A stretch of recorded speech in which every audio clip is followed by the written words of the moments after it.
চানাচুর, এটা হচ্ছে আপনার মশলা। সিক্রেট মশলা।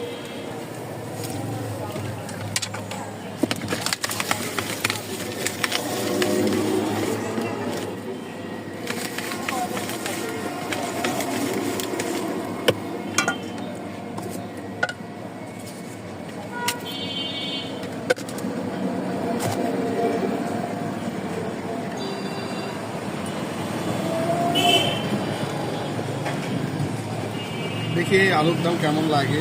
দেখেন ছাতার কাঠির মাথায় আলুর দম। গোপাল ভাঁড় দেখেছেন আপনারা? গোপাল ভাঁড়ের মন্ত্রীর মতো। একটা গোস্তের যেমন স্বাদ হয় ঠিক ওই রকম হয়।